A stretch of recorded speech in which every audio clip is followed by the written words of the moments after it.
I am quite honestly losing my mind right now because our Kwon just, the deluxe edition of Calabasas just got announced. The picture, I'm trying to get ready to film my wrap up and I just can't because this is happening. More important things are happening right now. I need to pre-order this. So excuse me while I go do this. Look at this, you guys.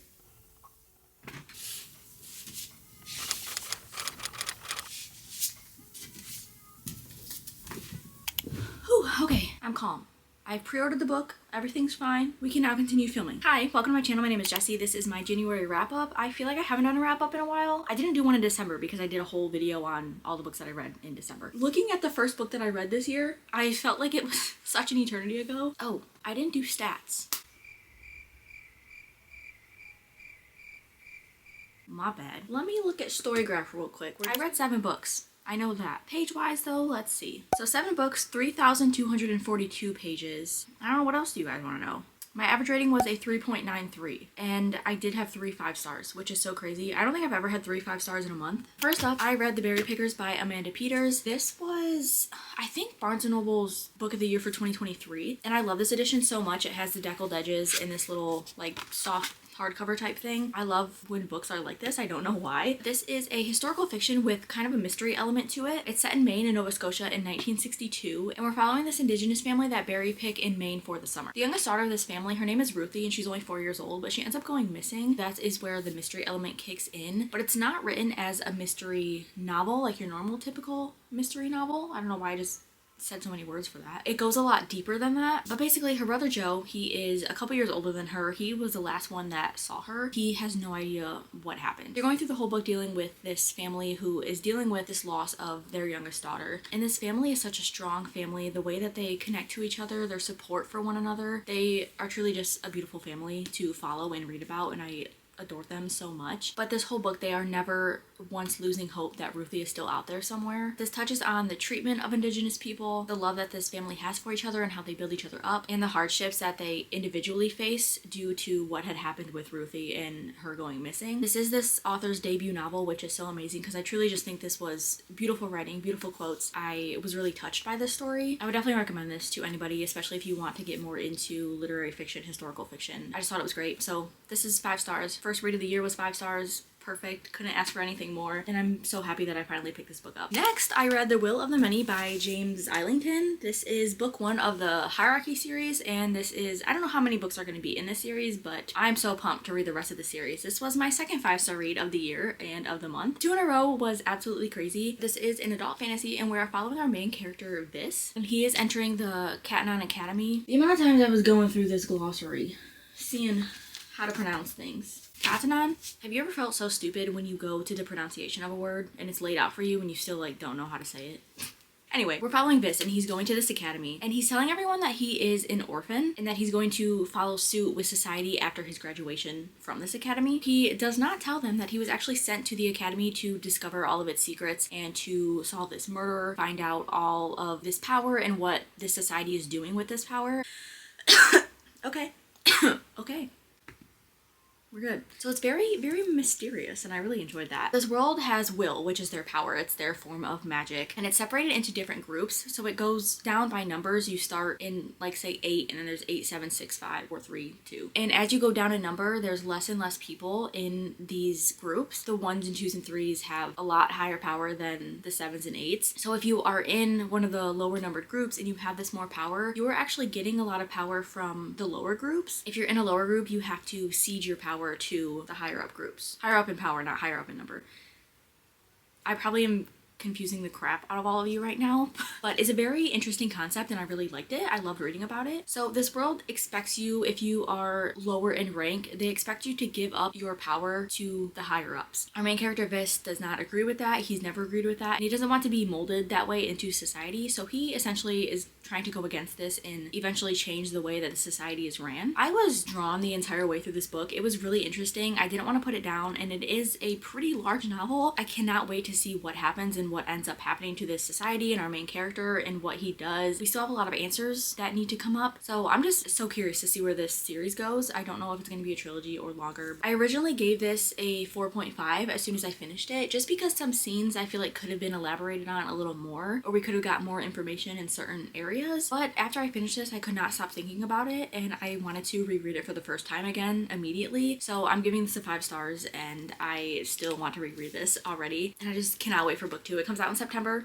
so I'm gonna be patient, but I wish I had it now. Next up, I read God's Grave by Jay Kristoff. Now, the books that I'm gonna be talking about from this point on are going to be featured in reading vlogs. The next 3 that I'm talking about are already featured in my first episode of Bookish Bingo. So if you want to go watch that, you can get more of my input on these. I don't go too far in depth on them just because it is not that intense of a reading vlog, but if you are interested in watching that, I will link that down below. But this is book 2 in the Nevernight Chronicle trilogy. This is a fantasy novel, and we're dealing with our main character Mia. She is an assassin. Her father got executed, and then her mother and her brother were also done wrong by the people in power. So she's seeking revenge. She wants to take out the people that took out her family. In book 1, you're following her through this journey through this school and training to become one of the best assassins and be a part of this Red Church, which is a group of well-trained assassins. So book 1, the focus was on the school and getting through that and dealing with all of these trial type things that happen in that book. And then this one is going into her mission really and what she wants to do. This was definitely slower paced. I didn't feel too intrigued by this one, but it's still such a great book, and this world is so insanely well written that I love this series so much. And Mia is such a ruthless, baddie main character, and I adore her. If you want a strong female main character, you got it in this one. But yeah, I did feel like this was a little slower. Didn't love it as much as the first one, but the ending of this one,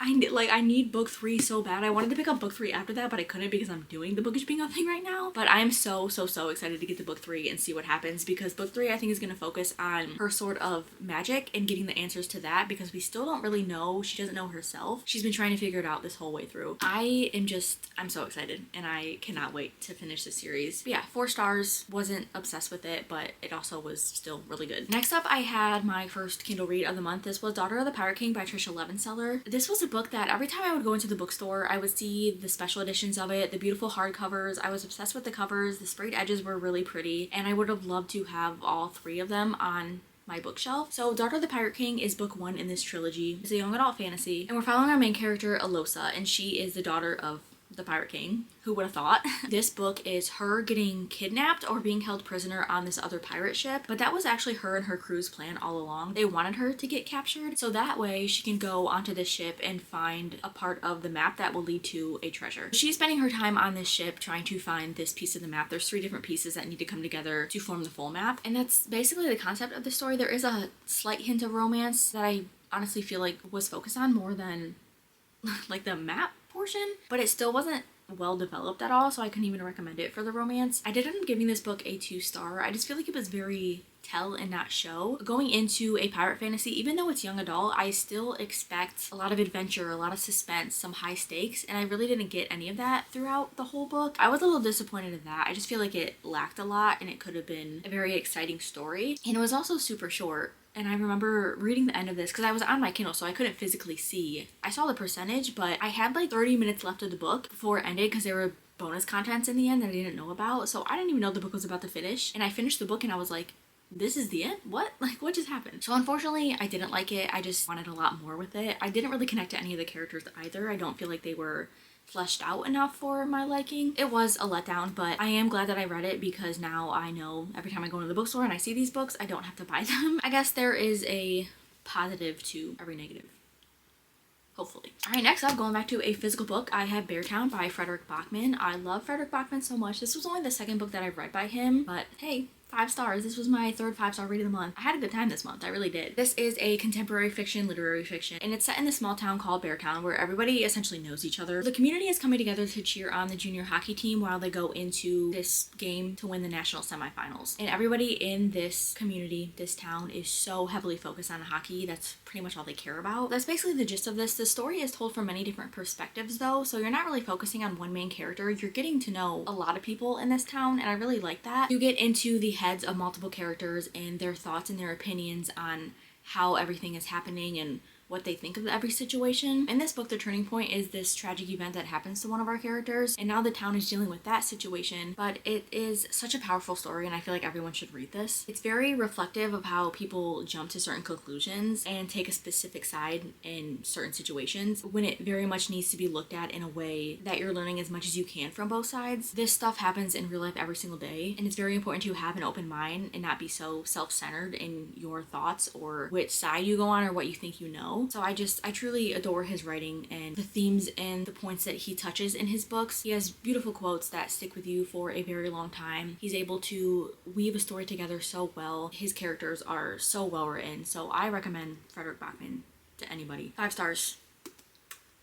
Kiss kiss. Next up, I read Heavenly Bodies by Amani Uriu. This is a adult fantasy romance, and this world is ruled by stars, which is essentially their gods. Our main character Alara has been cursed with a prophecy that says she and a star will fall in love and they'll both end up dying. Alara is forced to flee her kingdom due to things happening in her home kingdom, and she ends up in kind of enemy territory, but there she meets the leaders and they are forming a deal with her. So she is training her magic and getting to know more about herself because she wasn't able to touch on her magic at home. There was a lot that went on. And then we also have the romance in here, which is dealing with someone Alara is questioning throughout the entire story. I do like how the romance was done. I think it was a little quick though. I think it was jumped into very quickly and we didn't get a lot of build up for the connection for these characters, but I liked how it played out and I liked a lot of the moments with our 2 main characters. As for the magic and the fantasy stuff though, I was satisfied with the prophecy portion, but the magic portion and the training and Alara getting to know the magic that she holds, I was disappointed because we didn't really focus a lot on that. And when a lot of those moments fall off, it's hard for me to like a fantasy because I think it's so important for a main character to not really know much about them and their own power. It's very important for them to learn that and to train a lot because you have this war that is being waged from enemies that have very much high power. So when your main character doesn't really develop their strong power, it doesn't seem possible for the main character to be powerful in the end. So I did end up giving this book a 2.5 stars. The concept of this was so amazing though, so I do think that a lot of people could absolutely love this book. So if you are interested, I would definitely recommend picking it up. I just wasn't fully satisfied with how it went. Lastly, I have my other Kindle read for the month. I read Jade City by Fonda Lee. This is book 1 in the Greenbone saga. It is a trilogy and this is an adult urban fantasy. We are focusing on the Kaw family, who is one of the 2 crime syndicate families in this island of Kakan. I don't know if that's how it's pronounced. If it's pronounced a different way, please tell me. Basically, this island produces a rare magical jade that if you obtain this jade, you get these abilities or heightened abilities and these magical powers. So of course, with something that is worth a lot and is rich in power, everybody wants it, and then the people who don't have it are most likely not going to like the people who do have it. This leads to a war, and as this war is starting, there's a lot of false information being thrown around. A lot of our characters or the people that you read about keep things to themselves, and it causes issues between everybody and the Kaw family themselves because we're focusing on a lot of the members of the Kaw family and a lot of them are not giving information. It just gets messy. It gets really messy. This book, in my opinion, does have a lot of setup, so I think to a lot of people it could seem very boring, but it gets really good in the end, and I've heard that the books only get better as the trilogy goes on. I personally didn't feel like this was a fantasy that had me at the edge of my seat, but it was still really interesting and I liked the pacing even though it felt like a slower paced book. I think it was laid out really well and I still very much enjoyed my time reading it. It just wasn't anything too intense or gripping to me. I would say if it's a series that you are completely interested in, I would definitely pick it up, but if you're on the fence about it, I feel like it could be boring. It's definitely a book that you have to read at the right time, but I would still recommend it. I gave it a 4.25 stars. I did feel like it was just a little slow for me. I wasn't at the edge of my seat like I said, so I give it a 4.25 stars. Really enjoyed it though, and I'm excited to continue the series. Okay, that is the wrap up for January. I read 7 books. I had a great month. I am very happy with my reads and my progress so far this year. Let me know if you have read any of these books, or let me know what your favorite read of January was, but I will see you guys in my next video, whatever that may be. I hope you have a great day or great night wherever you are, and I'll see you later. Bye.